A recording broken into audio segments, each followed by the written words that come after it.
Hello everyone, my name is Jenna and my lesson is on pollinators and seed dispersal.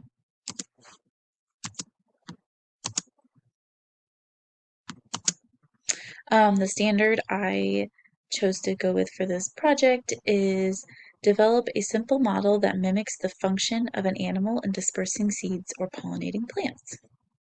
And this is a second grade standard. Learning objectives for my lesson are, at the conclusion of this lesson, students will be able to construct a model that demonstrates the purpose animals have in pollinating plants. And at the conclusion of this lesson, students will be able to explain the role animals play in seed dispersal or pollinating plants. So for day one of this lesson, I'm going to start out with an attention-getting activity. What I will do is I will have students either bring in some old socks or I'll bring in some old socks, preferably white, because then you can see all the different seeds and pollen and stuff that they pick up.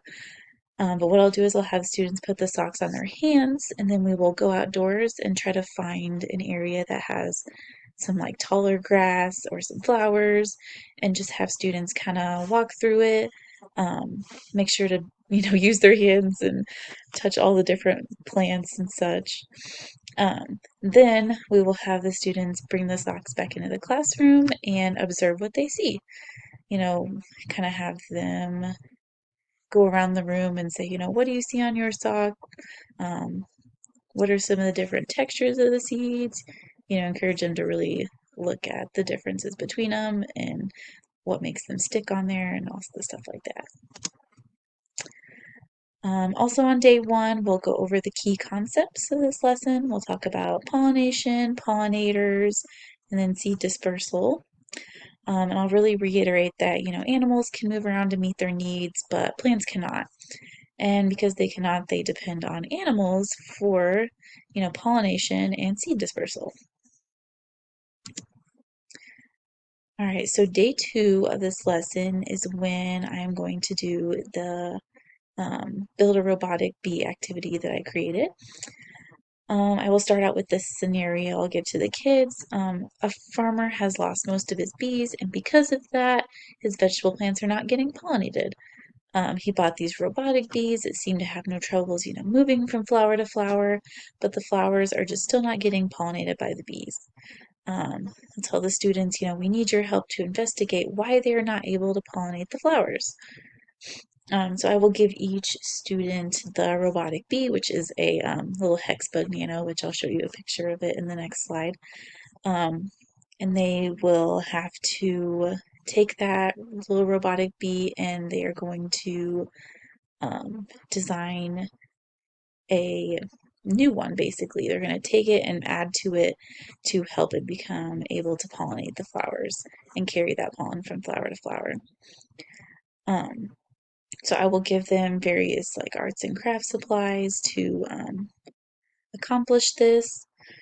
And then while they're doing that, they will also need to fill out a worksheet answering questions. And whenever they demonstrate them, which they will need to demonstrate how their robotic bee works.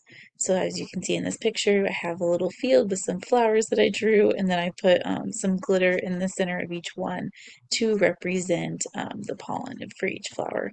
So basically the goal is that their robotic bee needs to be able to carry the pollen from flower to flower.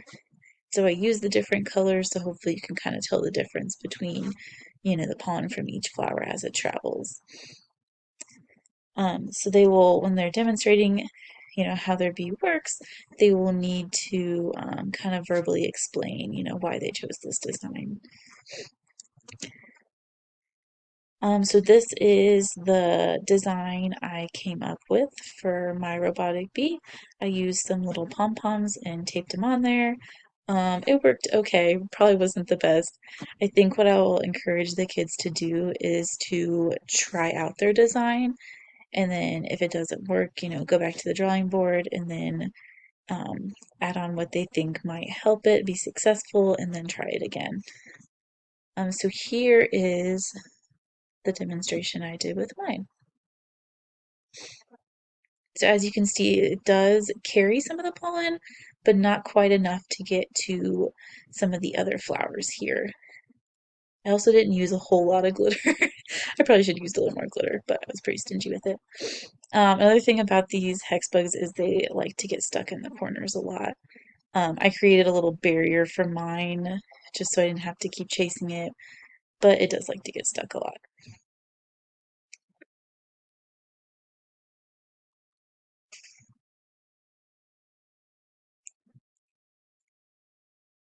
And then you can see at the end I did lose a pom-pom, so I would have to kind of go back and, rethink my design. And this is the worksheet that goes along with this activity.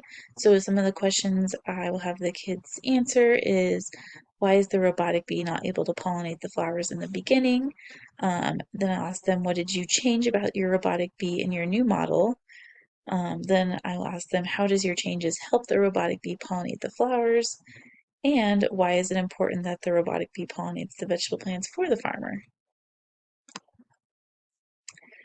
So then day 3 of this lesson, I will have students extend their knowledge by further investigating into types of animals that pollinate and disperse seeds.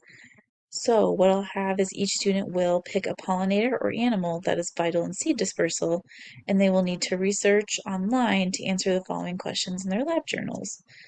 Um, I'll have them answer, what type of animal did you choose? What is one type of plant that it pollinates or disperses seeds for?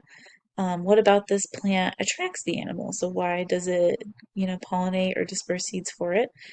And then how does your animal benefit from this plant?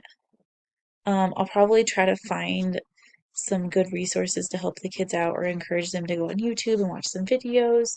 There's lots of different ways that they can look into this online and extend their knowledge. Resources and materials I used for my activity. For my attention grabber, I used socks and then an outdoor area with tall grass and flowers. For the activity, I used these hex bug nanos. They're probably around like $4 or $5 each. I used to be able to get them at Target, but I did not see them last time I was there. But they are on Amazon, of course. You'll use glitter for the pollen on your flowers in the field that you'll have them demonstrate on. I would give the students, various craft supplies so they can, you can encourage them to kind of create their own design and engineer their own idea. Some ones I used where I used pom-poms, but you could also use like pipe cleaners, feathers, just various things that might help pick up that pollen and take it to other flowers. I would also recommend maybe using some tape, scissors, and then you will need the paper with flowers drawn on it as your field. And then I used puzzle boxes as side rails, but you could use books or something like that if you didn't want to have to keep redirecting the um, bee. But as you could see, I still needed to because it kept getting stuck in the corner. All right, and that is my lesson. Thank you guys so much for listening.